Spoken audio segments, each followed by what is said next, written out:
Hello, everybody, and welcome to the first official Friends of Figma London event.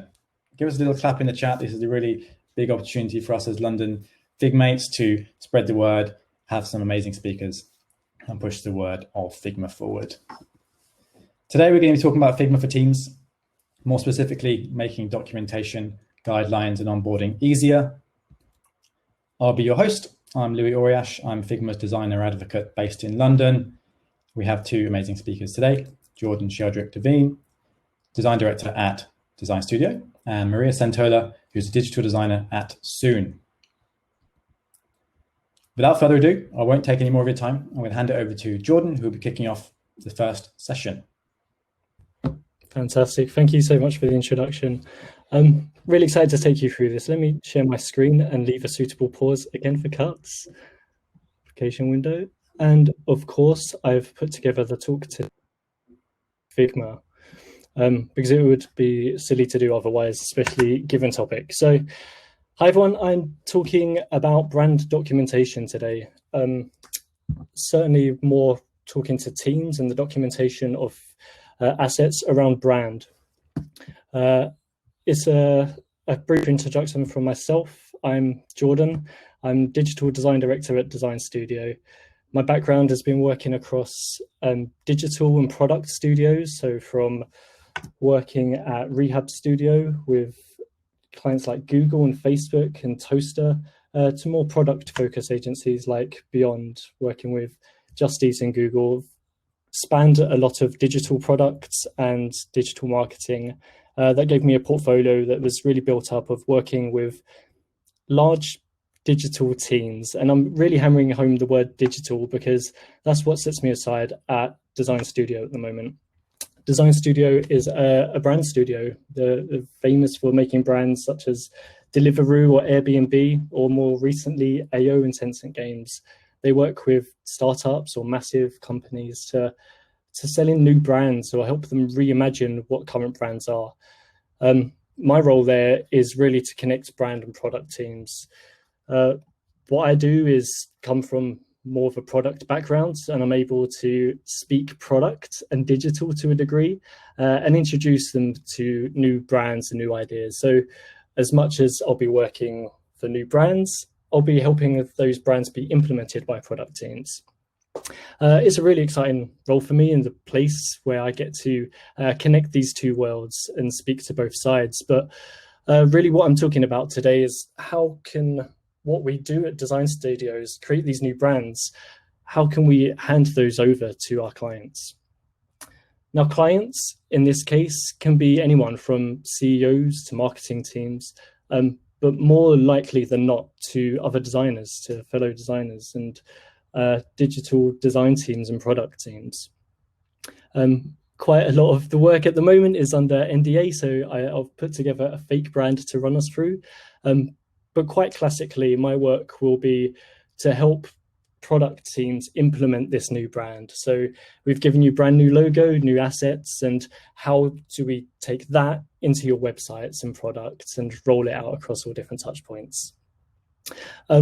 Classically, that's done in a few ways, and I'm going to stop very consciously shy of talking about full design systems. That's a different beast, and it's a beast that I'm aware takes a lot more work than brand guidelines. But when I'm talking about guidelines, they're classically delivered in various formats. The PDF, I think as designers, we've all encountered these hefty 90-page documents that tell you about every pixel measurement, tone of voice, and every placement on a page to within a literal millimeter of their lives. We've dealt with these. We've inherited them. We've been sent them over from agencies like Design Studio and told to implement them, to roll them out and use them as gospel. Now, these could be 6-7 years old. I worked at digital advertising agencies and inherited these from brand teams that are prehistoric. The work that we're doing isn't even relevant to the PDF anymore. They get very quickly outdated. But there's still fantastic examples. I've put together Klarna and Twitch as two fantastic PDF documents that are inspiring and really fun to pick through. There's, of course, digital asset management tools like Frontify and Binder. We've got a great relationship with Frontify. I've worked with them a lot to upload brand assets, so they're in one common place for everyone to access. It's a place in common where everyone can dip into it and download what they need and get the correct level of documentation. And of course, the brand.yourbrand.com, Squarespace and Uber are fantastic examples of this. They're really beautiful sites, super inspiring. You can scroll through them and take everything that you need from the process. They're sometimes alongside some sort of download kit or design system as such, as an all-in-one solution, but they're super heavy to build. We've built a few at Design Studio, and the resources involved in creating these aren't insignificant. But what aspects of these would make a tool for our needs or my needs? As a designer, I don't want to inherit something that's unusable. I want to inherit something that's fun to use. I know how to use it, and I have the flexibility that I need to go on and create great digital products and websites. I want it to be practical, definitely applicable to exactly what I want to do. I want it to be precise. I need it to be current and updated. And of course, I need it to be inspirational. This Venn diagram that I'm dragging into place that worked as a quick Figma prototype there is where I want to shoot for, this space right in the middle. How do I make something that takes the best of all of these worlds and is really useful for teams that I hand them over to? So what can we do with that? What can we take from these modern design processes and bring it to brand guidelines? Because brand guidelines, for me, are stale. I feel like it needs refreshing, and speaking to a crew of Figma enthusiasts, I think is a great forum for me to pose this question.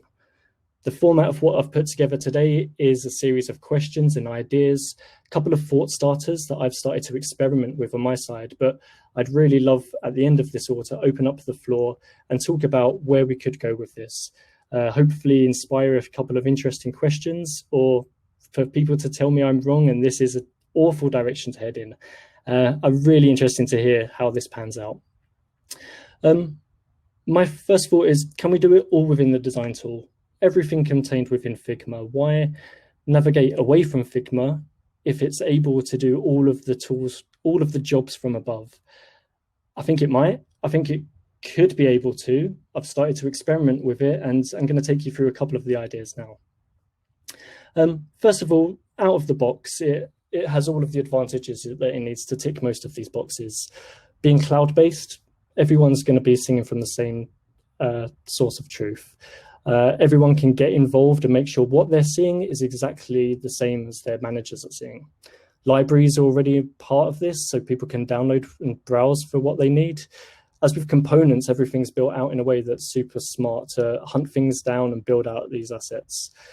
The prototype view mode off the bat is fantastic for quickly building out a view-only version of this, almost making the PDF redundant in that feature, perhaps. Who knows?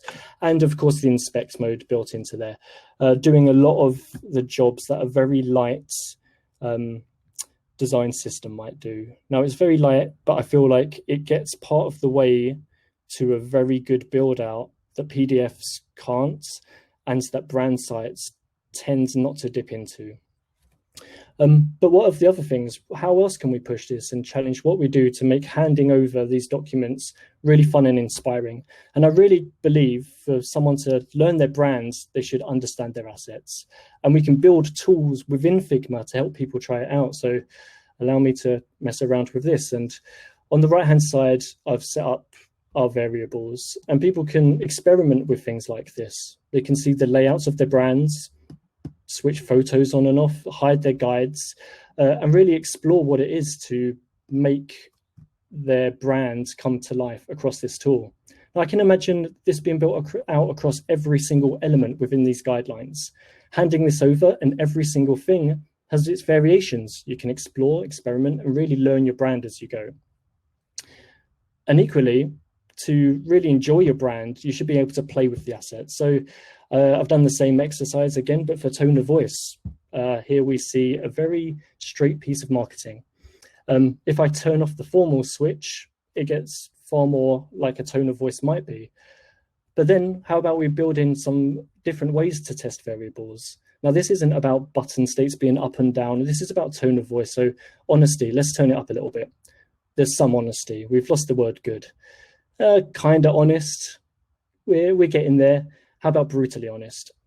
I would love to see a slider implemented within these variables. How can we start to build out these tools to be really smart ways of flexing elements like tone of voice or like brand character? How can we dial certain elements of brands up or down depending on how we want this to be executed?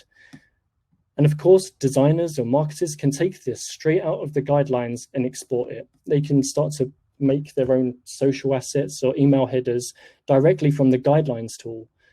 As something that I don't think exists in many places unless you undergo quite an expensive brand build.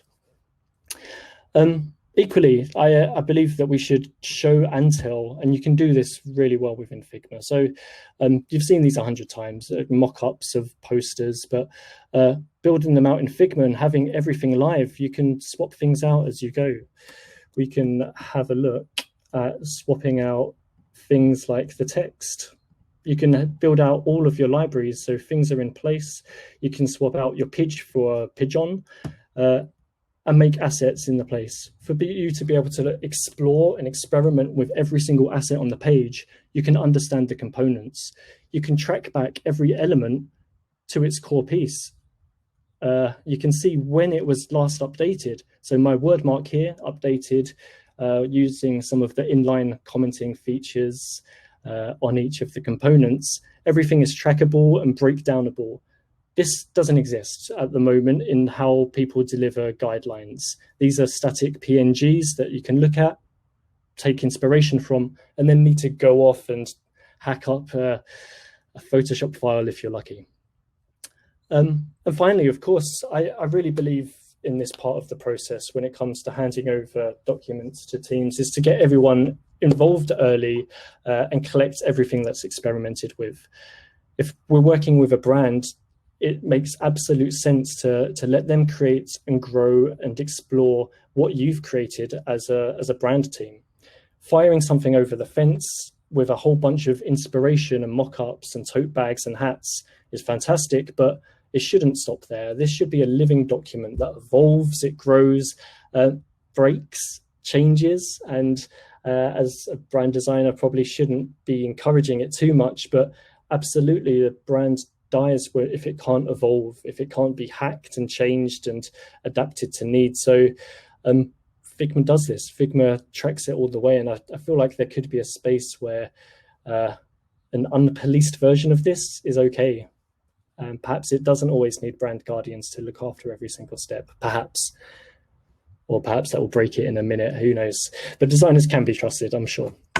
So in conclusion, I mean, if guidelines are always challenged, and I think they are, I think there's always someone who will inherit a guidelines document and see how far they can push it. What if I want to do this? And if design systems at the other end of the scale are sacred, untouchable, you can evolve them, but don't break them. They need to be carefully policed. I want to do something in the middle, something that feels like it's collaborative, feels like it's adaptive, something that can be played with rather than just consumed.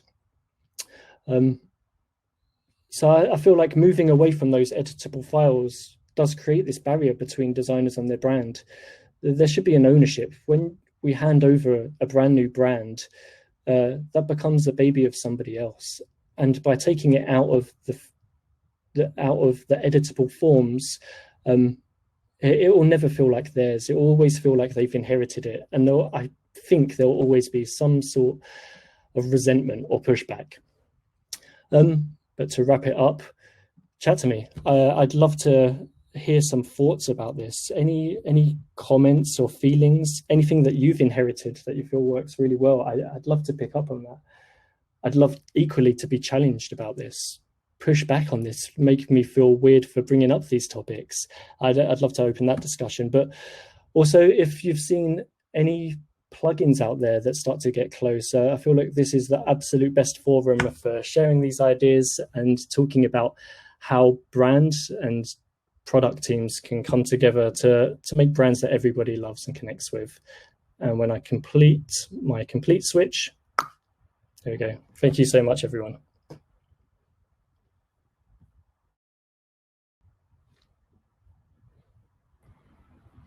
Woohoo! Thanks, Jordan. I hope that was enough of a break in between. Cool. I will share my screen here and we'll get into this. Ooh. One sec. Right.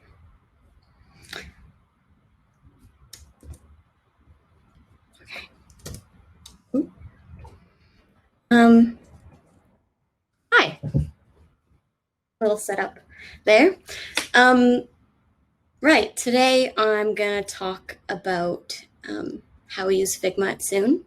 So Soon is the company I work for, and I'm going to talk about how I found it useful for starting my job during lockdown.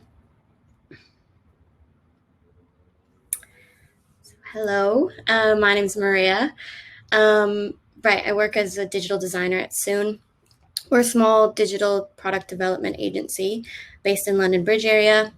I'm also a tutor at the University of Hertfordshire, just outside of London. And the accent is in fact Canadian. So this is how I met my colleagues, through the internet. Now, first days are hard enough, but on my first day at Soon, I actually spoke to everyone from my kitchen because my internet in my room was not great that day. But talk about transparency, right? So the only issue was that everyone might have seen the pile of dirty dishes in my background, but what they didn't see was how I work, and I'm seeing, how they work, because working as a team wasn't the only issue. It was also gaining their trust and with my processes and my work ethic, and getting to know them as well, something that normally happens in person. And I still may have not met everyone in my team face to face, but that actually didn't matter as much as I thought, because we found ways around it. So I'm going to share with you some ways that we collaborated as a team through Figma. So in my first few weeks at Soon, I didn't have to go asking for files or searching for their owners because all of our projects were in Figma. It was all there for me to dig around. And, the first few weeks at any job is kind of like a massive download of information. But you're not normally given everyone's design files and instructed to snoop around them. Usually this is because it would take a lot of work for the design team to gather all their files. Maybe the files are too big or there's missing links and so on. So this just wouldn't happen unless the files were readily available.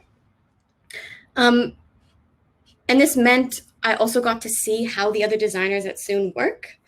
Some designers like exploring and getting messy and then tidying up later. Other designers loved structure from the start. And it felt like there were, certain ways that everyone was organizing pages. So this was how I was able to quickly embed myself into the team and see how Soon works. If it weren't for this setup, I might have been floating, and it could have taken a lot of time from the rest of the team to teach me and bring me up to speed. So this, what you see, is an example of a project that I'll be showing kind of throughout my presentation. I'm using the Soon website. Here's an example. And you can kind of see even from the screen that there's already things of note that I learned. So having a production file on its own, and separating the research phase out, and having a playground on its own. Something that I'll kind of get into a little bit later. But, it already provided me with so much information. And so here's a couple of other examples. of things that I kind of noticed. The two top examples are structures. So, how the pages are kind of set up, using a thumbnail and then having an overview page, and each subsequent paging having kind of its own icon and numbering system, and, including style guides and component pages. And then the bottom examples are kind of some naming conventions, and the further right is an example of textiles. So with our naming conventions, it seemed we kind of followed something similar to what was used in development, naming styles with H1 and H2 and keeping things lowercase. But this was all interesting, right? Because it felt like I was kind of learning the Soon language. And it was really helpful to see all at once. And there's no kind of real right way of doing this stuff, but this showed me that this was the right way for my team to understand each other. And what I started to learn was about our process, is that we're creating and systemizing as we go, right? So this was important for me to see, because I knew some things were tested and working, but there's still kind of room for me to bring forward my ideas around design ops. And so on that note, I'm going to go into a few things that kind of helped us collaborate and build the road together after I started. So force nothing, block nothing, just play. This is something I actually heard in an improv workshop I was in once. And that works in an improv setting, but it also works in a design setting. And it kind of speaks to our playground setup. So in my first few weeks at Soon, we decided to work together as a design team on an internal project, our own website. And here we have a place to play for all of us.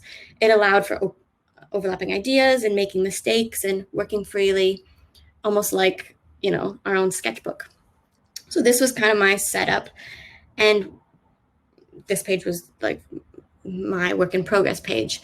What we did was we had a playground file, and then within that, we each had our own work in progress pages. So myself and the other two designers could play in our own spaces, but still have the visibility of how each other plays. And we all worked in our own different ways. And I decided to use this kind of as, initial mind maps, and then kind of delve into lots of iterations. So each week we kind of had a focus, and, first it was around ideation, and then it was about bringing the brand to life. And then it was about refining how those details worked through all the pages.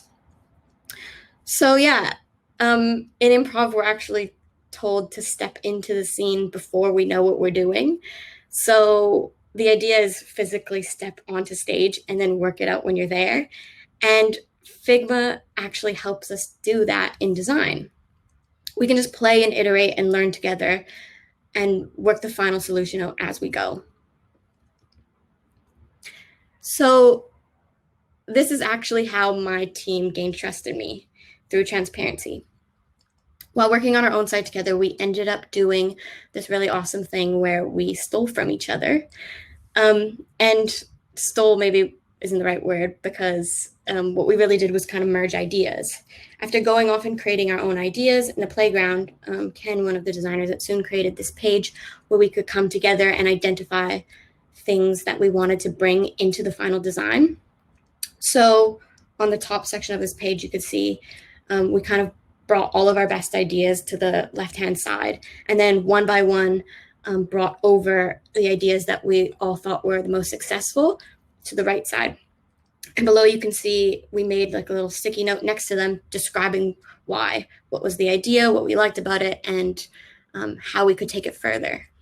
It was kind of great because we all owned all of the ideas. We became less precious, and everyone's route was then elevated.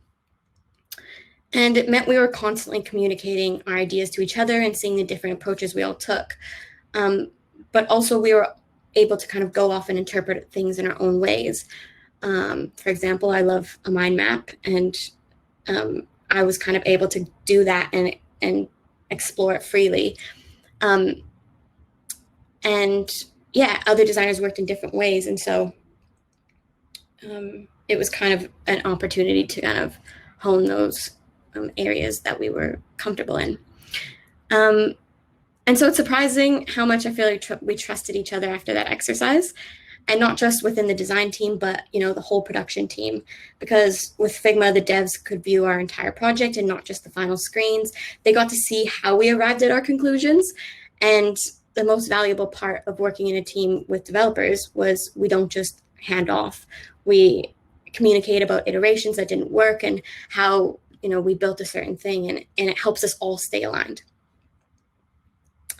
So on that note, having, not really been able to build the same rapport that you do in person remotely, there was a lot more opportunity for miscommunication. And it's because I didn't understand how everyone worked best, and I didn't know the intricacies of how each person on the team communicates. And so one thing that started to emerge was realizing that the devs and producers and other designers could come into our files whenever.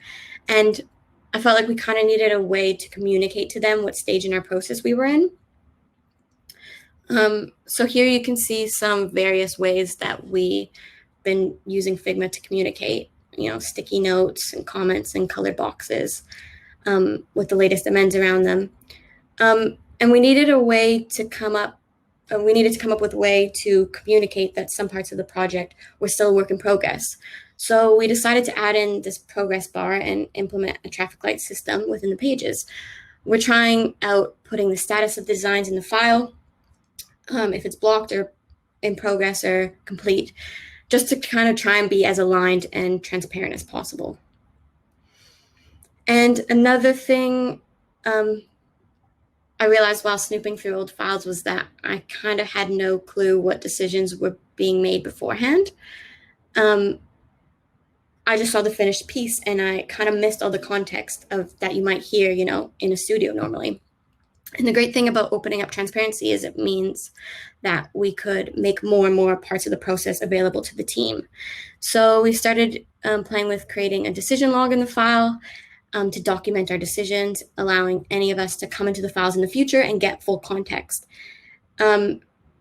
And it doesn't just help us document decisions, it also helps keep hold of ideas that maybe were out of scope and could potentially help in the future when servicing long-term clients, because you'll already understand the areas that could be unpacked or focused on.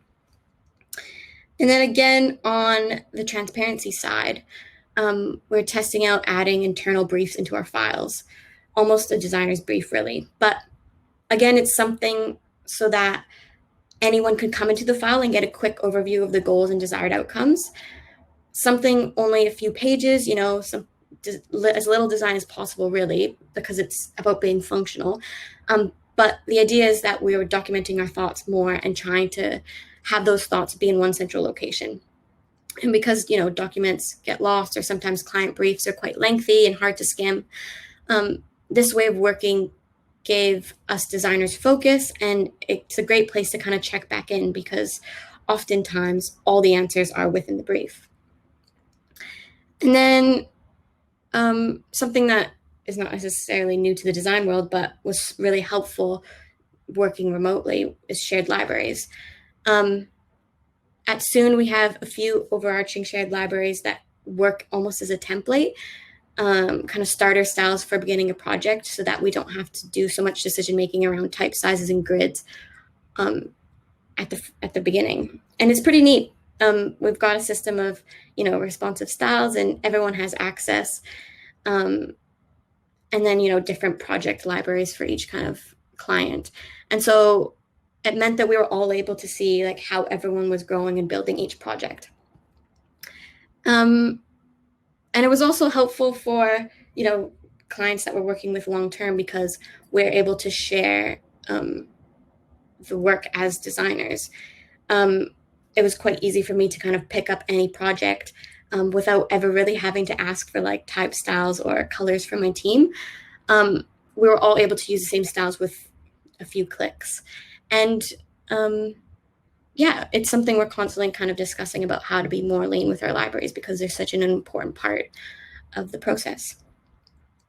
So I'm quite grateful to Soon because they welcomed me really nicely, and they were quite transparent and communicative when I started, and allowing me to do video chats with everyone on my first week and get to know the team better. And it felt like people cared and understood what it was like for me to join a company fully in the middle of lockdown. So just kind of a nice a reminder for teams who are hiring to kind of lean into exposing ideas and processes and be as inclusive and warm as possible, because in remote working you can't see how things are being done or if people are struggling. And I made, because any great party has goodie bags at the end, I wanted to leave you guys with something. So I made a little starter kit with just a few little things that I talked about in here on the Figma community. You can find it and download it if you'd like. Hopefully it's helpful, but if anything, I hope it's just a conversation starter and a jumping off point for you to think about your processes from a new starter's perspective. So thanks, that's it. You can find me on social at Maria Centola, or if you have any questions, you can reach out to me by email. I'm maria@thisissoon.com. Always up for a chat. That's it. Let's see if I can stop sharing here. Thank you so much, both of you. Jordan, you can come back on video now, it's allowed. Thank you both for an amazing talk. Before we do jump into a few questions, everybody, please show your love in the chat. I think you both did an amazing job of sharing your individual stories and about how teams are so important. How there's some really fantastic topics in here that we could all spend hours and hours chatting about. I'm just going to go and share the Q&A screen. Okay, so let's jump into some questions. I've got just a few questions each before we let everybody go off and have their dinner. Jordan, I'm going to come to you first. This one's from Alex, who said that if you allow people to create and flex with your brand assets in live situations, how do you ensure that high quality when you're exporting them? You absolutely can't. I feel like that's a faith, a jump of trust between the designers that you establish this with.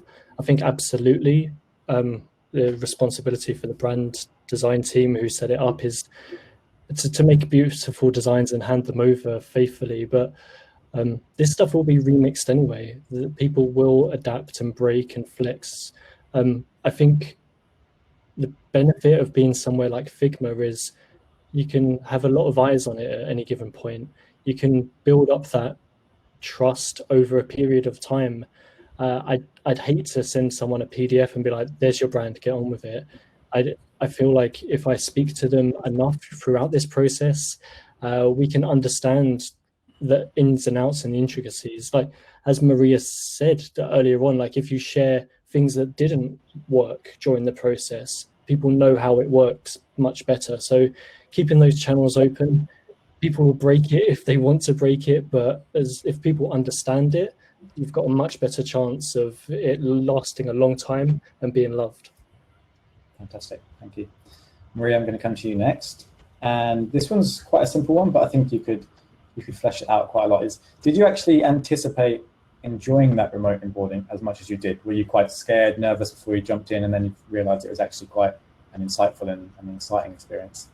Yeah, I was terrified. I think we all only knew a way of starting a company by physically going in. And I'm the type of person that loves people, and I, get excited about first days. And so I was nervous about how it would go. And I didn't really comprehend how it could be easy, really. So to be completely honest, I think it was only kind of in hindsight after a couple of months that I realized how simple it was, because I think at the time it was just a lot of new things happening. And because it was kind of, it's a thing about, I don't know if any of you guys have heard of that thing about typography. Like, it's supposed to be like a glass goblet, right? Invisible. It almost felt like that. It was like, because there weren't things blocking my way and it was quite seamless, I didn't notice it. I didn't really think about it. And it's actually only been after kind of like weeks of the past couple of weeks, after a few months, really, like talking to the team and kind of now realizing that it was quite seamless. Because we also, as humans, kind of adapt quite quickly. So I think like now I'm like, oh yeah, that whole thing, whatever, starting a new job, it was fine. Of course, at the time I was not so calm. Yeah. Easiest thing in the world, starting a new job. Jordan, this one's coming from Rachel. And this is something that I personally feel quite itchy about as well, is how do you share those flexible brand guidelines with non-designers, and how do you make sure it's successful when you're rolling it out? It's before this point, nobody knew. You send this file off and it can be interpreted in many ways. Brand platforms like Frontify are fantastic for that. People can come in and start to make assets and download things, and it doesn't matter about being a designer or not. It's open and people can inherit things and change them as they will. But I feel like sharing with Figma and setting the boundaries and guidance in place, I think it's empowering, like for people to be able to have the tools. I forget the name of that online design platform where people can make PowerPoint presentations or Christmas cards in the same platform. Canva, I think it is. It's things like that. People understand the boundaries and they want to test them. I feel like if you can build out a solid Figma file that's as bulletproof as you can with all of the controls, I think it's a fantastic tool for non-designers to pick up and try and export and try and see what comes out the other end. And that could be a disaster, or it could be really empowering and open up lots of opportunities for people who want to make that transition to design. I think it's a great equalizer in some regards. So as for like experience of doing it, I feel like that's still to come, because until this is implemented, you have no eyes on who picks this up and tries it out. You just have faith. So at least now you can see the cursor flying around and you can identify how they're breaking it as they do it. Yeah, absolutely. I think that without intending to, a lot of designers can unintentionally gatekeep every single thing that we do. And some of the best ideas that I've ever implemented have been from people who weren't a designer. And just because you don't have it in your job title doesn't mean you can't be doing that work. So really happy you fleshed out one out. It's a great question. Maria, I'm going to come over to you next. Did the real structure that Soon implemented before you joined, seems like it was amazing, really fleshed out, really great guidelines on how you set up your work and pull things together. Would you say that, so you've got this organization on one side and you've got this play idea on the other, do they contradict each other, or how do you balance those in the workplace? I think they can contradict each other, but it's kind of up to you. And I think that's actually a benefit. Like I was kind of saying, we got to see how each one of us on the team worked so differently. And at the end of the day, structure and kind of the flexibility of, playing, these two things are tools in your toolbox almost, right? So what it means is that whatever way you kind of prefer to work, you're kind of able to lean more on one side or the other. And also in different like phases of the project, you can kind of lean on one more than the other. So yeah, I think every kind of part of it needs a balance of the two. Because if it's too much structure, you lose a bit of soul. And if it's too much play, you lose a bit of your mind. So yeah. I think that as design systems become more popular and people want to systematize all of their work, that's a real challenge that a lot of people are going to be facing. We've got these really robust lockdown components and styles, but then you've got designers on the other end who are creatives and want to flex these styles and components. And there's a bit of a disconnect between how we can actually manage that at the moment. So I'm really happy that you said We effectively need both. And that's up to those design systems managers to handle.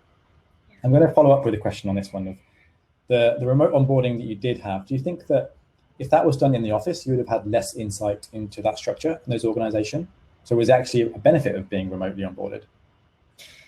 Yeah, I mean, definitely. I think, it seemed like, it was going to be a negative thing because everyone else is used to this normal structure of being in an office and like, okay, we'll sit next to you and we'll go through all the things together. But just because we were all used to that didn't necessarily mean it was the best way of doing it. And I think you're right. Like, this was a benefit because everyone on the team then had to put themselves in my shoes and kind of think, okay, well, how can we best help this person to get all the information they need? And it meant we were all questioning the norms of the regular onboarding process, because that kind of wouldn't have happened. It would have just been the normal, sit next to someone and work together. Now everyone kind of had to think, well, we need to do it in a different way. So why don't we look at the whole thing and think about, is any of this working for us? What bits should we keep? What should we get rid of? And I think as every kind of new person starts, then that process is constantly being refined too, right? It's like we're always kind of iterating with that too. Like, this worked for me, but maybe there's another person who starts in a different kind of department who wants other things. And so I think this is just like, it's definitely a positive thing. We're all kind of able to look at it from a different perspective. Yeah. I love that not in normal office, you'd be sitting next to one or two people and have their exposure, but now we're effectively at one big round table where everybody's sitting together all day long, probably on a Zoom call as well. Yeah, totally. Jordan, I'm just going to come to you for the last question. You've mentioned that sort of PDFs, that redlining, that handing off process have effectively been removed from your design process. You mentioned also ditching Photoshop and layering up images that way. Is there anything else that you would like to be removing from that design process as a boundary or a barrier in the future, just in your practice as you're going forward? What else would you like to be ditching from that? I think the idea of this over the fence, like I'm very used to working on the design side where there was this idea of throwing over the fence to the development team, and what comes out. And we worked really hard as an industry to destroy that. Like, that was not a healthy way of doing it. I feel like this is still pretty much in place in the brand world, where you have no connection to the studio that connected these design assets to the strategy, why this brand was correct. I feel like it can be repaired with a lot of the effort that we put into like building those bridges with development teams. It's making sure the communication channels are open, that there's open commenting and pushing back and discussing why we've decided that the logo can only live on that side of the page and it's a crime if you move it anywhere else, to like get into those details. So yeah, more communication between different departments, different studios to bridge those gaps. And to Maria's conversations around this happening better under lockdown almost, I kind of feel the same here too. Like, me speaking to my design team is via Zoom or Slack. Like, there's the same channels between me and my immediate designers that there is to me and designers at a different company altogether. Like, that level playing field of everyone's collaboration and communication, I think is a great step to just getting involved in every step of the design process and making sure that what you design can be faithfully rolled out, and that the people rolling out understand it and love it as much as you do. Great. A question just come in from Todd, which I will answer firstly if you two want to think of a response as well, just on the spot. He said, how do we ensure developers build with design accuracy? And I probably flip that question firstly and say, how to design. And I think that typically when I've been working in design organizations, we've always been designing what we want, how we want. And then we hand it over to developers over the fence, as Jordan just said, and it comes back different because we haven't considered the implementation of what we're building. And firstly, I'd just sit a lot closer, obviously at the moment, to your development team. Have conversations, open up that collaboration channel. Using a tool like Figma, obviously I'm going to promote that, but any tool that's going to allow you to close that gap between design and development will ultimately remove that question from your pipeline. If everybody understands how a design process works, how a development process works, the frameworks that you're using, and how you can ultimately design something that will naturally fit into that development framework, you're going to be winning. Everyone's going to be happy. So learn about your frameworks your developers are using. Ask to sit in on their stand-ups if you want. Learn what their projects are, and they're even down to the tooling. Go and have a look around their Jira, look at the tickets they're working on, and just break down that barrier, because the more barriers we introduce, the more we're going to splinter as an organization. Do any of you two have anything to add? I mean, I completely agree. I don't know how to say ditto, but but I think it's true. I think as designers, sometimes we think, oh, the developers have ruined our designs. And it's like, no, we just haven't worked closely together enough. And one thing I've noticed at Soon is that developers and designers are brought on almost together. Like, you know, we have the same amount of knowledge around the project, and we're kind of going through the steps together. And so it means they're as on board of with the project as we are, and they kind of care about it as much as we care about it. And that it makes, like you said, the communication and the discussion just way easier, because we're all like moving forward together, you know. Great. And there's actually a question coming from Adam, which is actually a feature question that I can answer. Are variants coming to prototypes? Yeah, in Q1 of 2021, we're introducing interactive components. So you'll be able to play around at your heart's content with things like that. And I think that's a wrap. Thank you both so much for your excellent talks and your heartfelt responses to the questions. I really enjoyed having you both on, and thank you for attending the first Friends of Figma London event. See you all soon. Thank you so much.